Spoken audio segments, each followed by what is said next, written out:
SK sesuai dengan SK itu.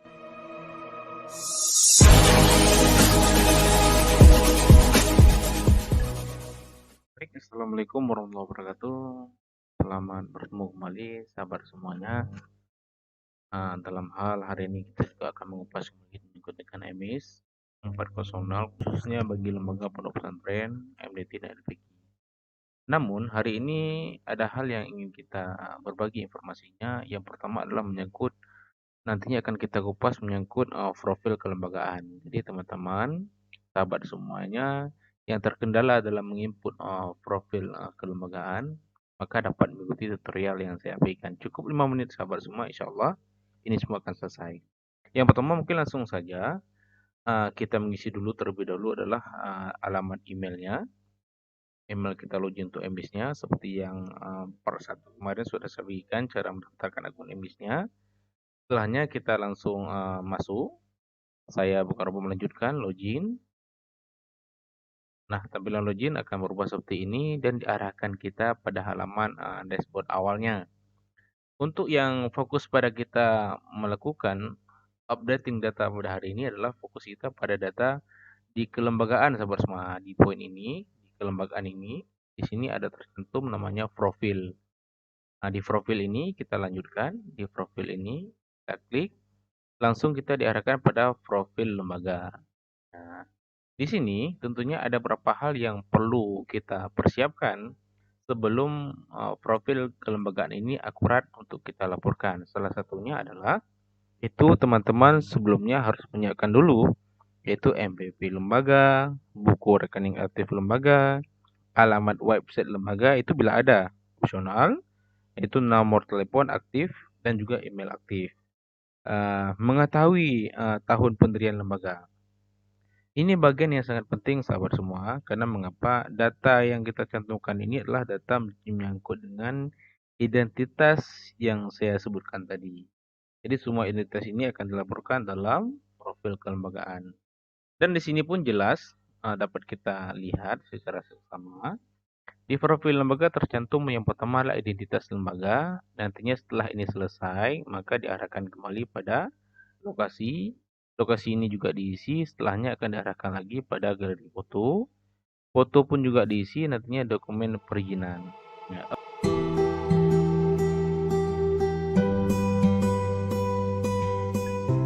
Nah, mungkin di langkah pertama, yang pertama adalah identitas lembaga, sahabat semua. Identitas lembaga tentunya ini menyangkut dengan hal-hal yang menjadi rujukan lembaganya. Yang pertama adalah kita, kalau misalnya satuan pendidikan jelas ini sudah terkunci, alamat website ini diisi bila ada, namun bila tidak ada tidak apa-apa, langsung dilewati. Karena ini tidak menunjukkan kategori berbintang, artinya tidak wajib untuk dilakukan pilihannya. Tahun berdiri Hijriah, ini mungkin bisa diisi. Menyesuaikan tahun berapa lembaga itu berdiri. Biasanya di akte notaris kelembagaan itu tercantum dia kapan berdirinya dan juga di pengajuan izin operasional ketika mengajukan lembaga itu ke Kementerian Agama. Maka itu juga tercantum di situ tahun berapa lembaga itu berdiri. Lalu disesuaikan dengan tahun hijriahnya. Misalnya di sini tahun berdiri hijriahnya 1440, maka kita sesuaikan dengan tahun berdiri Masehinya 2018. Jenis pondok pesantren ini tentunya adalah kitab kuning, bila ini kitab kuning, bila ini tidak ada dengan kaitan lainnya. Identitas penyelenggaraan lembaga, tipe penyelenggaraan lembaga, maka ini juga dapat dipilih. Yang pertama, sini ada 3 tercantumnya, organisasi keagamaan, yayasan, perorangan. Karena ini sifatnya yayasan, maka kita klik pada yayasan. Sebutkan nama lembaganya, nama penyelenggaranya. Disebutkan yayasannya apa. Habis itu kita isi afirmasi organisasi yayasan itu adalah mandiri ataukah dia ada kaitan dengan afirmasi organisasi lainnya. Di sini Nahdlatul Ulama. Nomor pokok pendidikan NBPA. Ini kebanyakan juga ada kala ketika lembaga mengantongi akte notarisnya yayasan yang disahkan oleh Kemenkumham, maka dia tidak mengusulkan kembali untuk pengajuan NPIP-nya. Namun ini bisa diusulkan ke dinas terkait, nanti akan kita bahas pada episode berikutnya. Itu caranya. Selanjutnya data bank. Untuk data bank juga sama, opsinya adalah opsional. Maka ini data bank sebenarnya mesti diisi untuk memudahkan terekam secara kelembagaan sendiri, mempunyai identitas itu bank apa, nomor rekeningnya berapa, dan rekening atas nama siapa. Ketika ini sudah berhasil, maka kita lanjutkan pada simpan. Nah, ketika ini simpan, data berhasil terpublish, tutup, lanjutkan pada lokasi selanjutnya akan diarahkan kita pada lokasi.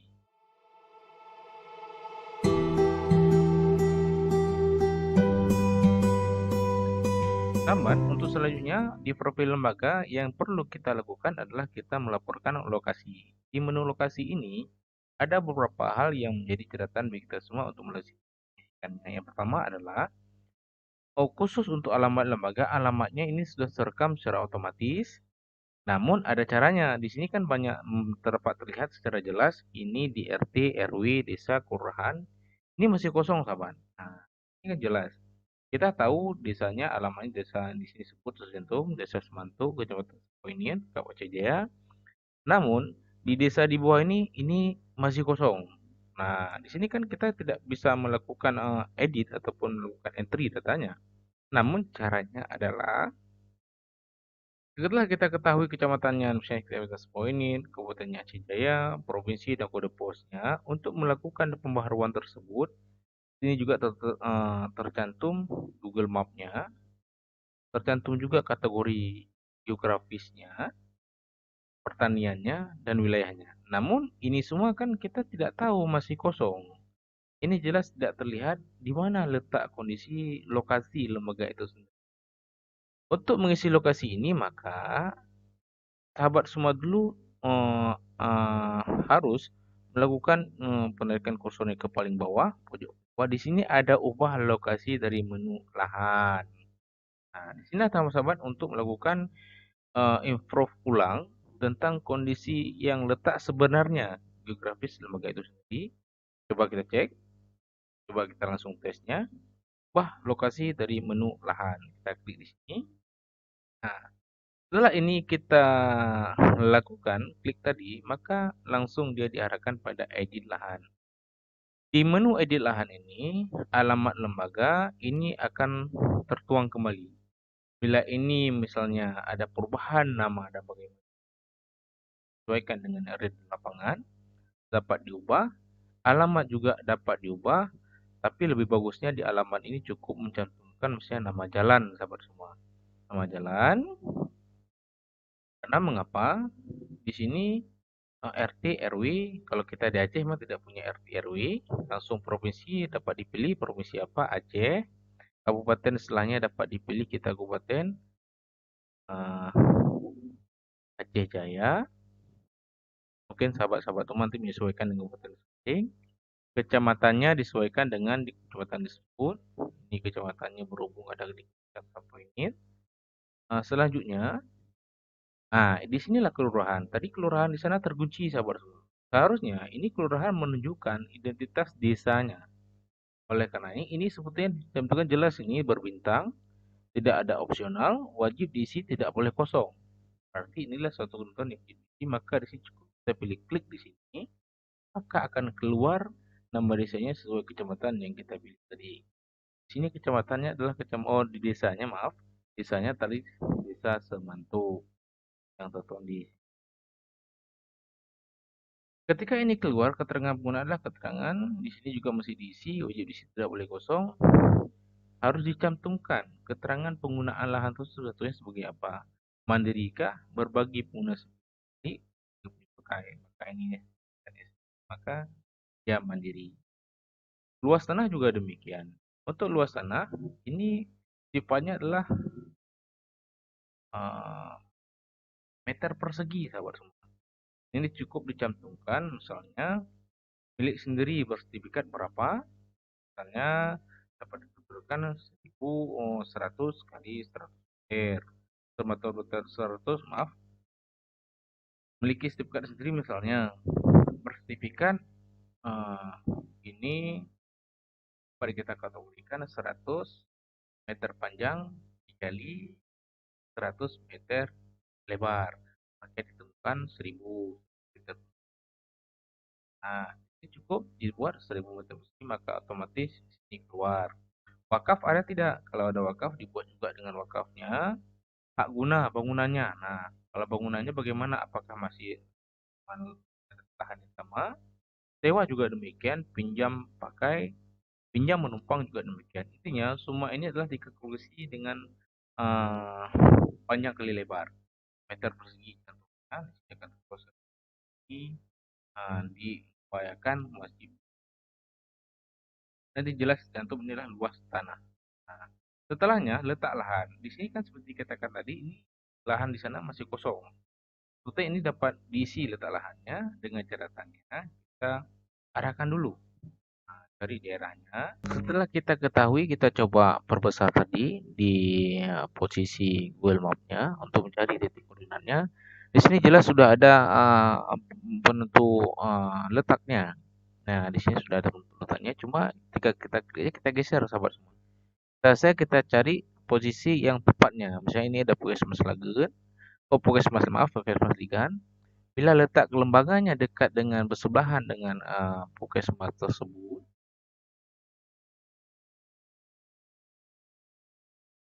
nah di dekat dengan kantor desanya, di kantor desa Ligannya, maka ini cukup kita pindah, kita tempatkan di dekat wilayah tersebut di sini. Maka titik koordinatnya ini akan berubah saudara semuanya. Nah, di sini dapat lihat koordinatnya akan berubah dan menunjukkan juga kembali di Desa Semanto, Kecamatan Semanto, Kabupaten Jaya. Setelah ini berhasil, kita pilih lagi dengan daratan rendahnya. Daratan apa? Dapat dipilih pesisirkah dia, rendah atau pergunungan. Karena ini pegunungan, ambil pegunungan. Nah, ini wilayah di perdesaan ya, karena di desa terpencil, terbelakang, masyarakat adat, perbatasan negara, perkantoran, karena di pedesaan. Potensi wilayahnya, ya apa potensi sehari-hari, apakah dia bertani, perkebunan, seni budaya dan sebagainya. Dan ini perkebunan, kita ambil perkebunan. Setelahnya potensi bencana alam, ini juga penting sahabat semua, karena ini berbintang. Kalau dikategorikan bencana, bila ini umumnya yang pesisir pantai ya. Kalau jelas ini dampak bencananya lebih besar. Namun kalau di sana banjir kemungkinan, karena pergunungan, walaupun pergunungan juga sering terjadi alur bawahnya apa namanya, potensi alam. Bila ini ada, kita buat iya, kalau tidak membuat tidak, karena ini pergunungan, maka tidak perlu tidak kita buat. Jarak lokasi tentu. Untuk jaraknya, ini pilihannya alternatif teman-teman. Tidak diisi langsung sesuai dengan realnya. Namun dapat diisi apabila jaraknya kurang dari 1 km, di 1 km ini pertanyaannya ke pusat ibu kota provinsi. Nah, di sini jelas ini melebihi daripada 30 ya. 11 sampai 30 meter karena ini dikategorikan hampir 28 kilo. Maka kategorinya adalah di angka 11 sampai 30 ke maaf. Ini lebih dari 20 kilo. Karena ini melebihi hampir mendekati 100. Ini ke pusatnya ini di angka 28, 11 sampai 30 sini kita ambil. Di kecamatannya ini di angka 1 sampai 10. Karena dia kategori 9. Ke provinsi juga sama. Ke Kemenak Kabupaten Kota ini sama karena ini kabupaten. Ke Pontren terdekat dapat di sini. Setelahnya adalah kita ajukan simpan sabar semua. Nah, apakah Anda yakin menyimpan data lain ini? Ya, ini data akan terekam dan simpan data telah bersimpan tutup.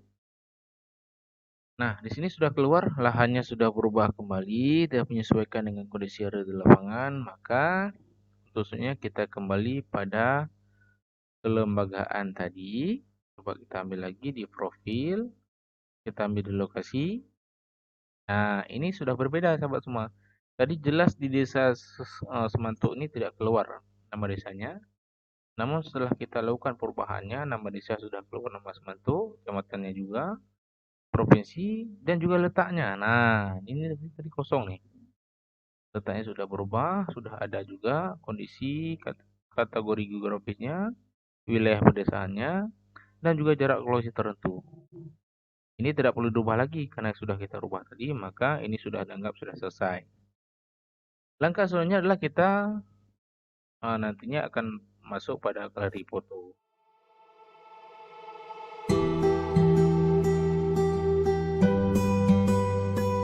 Sahabat semuanya, untuk tahap selanjutnya, tahap ketiga adalah kita menginput atau melaporkan dokumen realnya adalah galeri foto.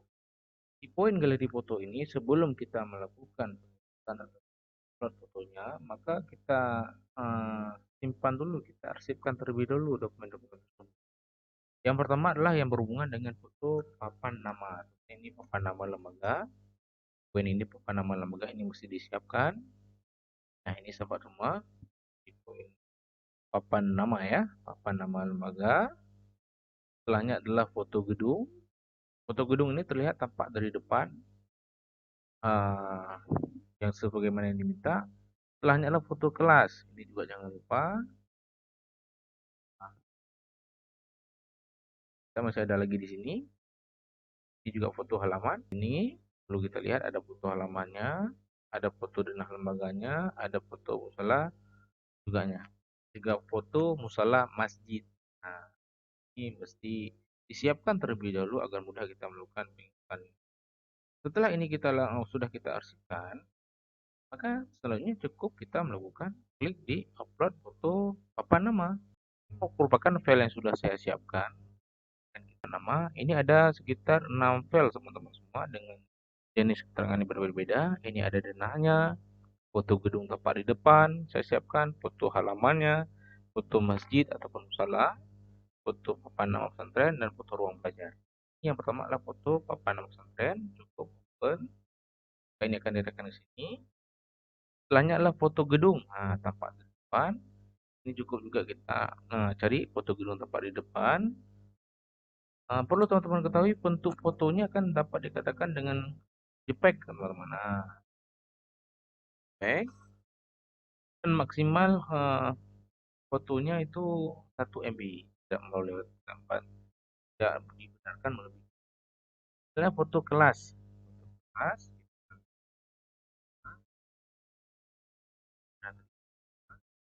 ruang belajar kelas. Setelahnya foto halaman, ini juga sudah kita siapkan. Nah, ini kalau misalnya sudah siapkan, ini cepat teman-teman. Foto halaman. Setelahnya foto denah lembaga.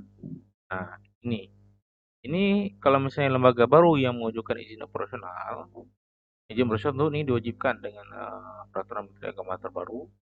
Ini wajib denah lembaga sebagai syarat untuk mengajukan.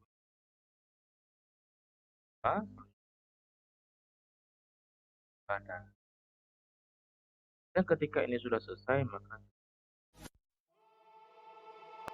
data dokumen sudah benar.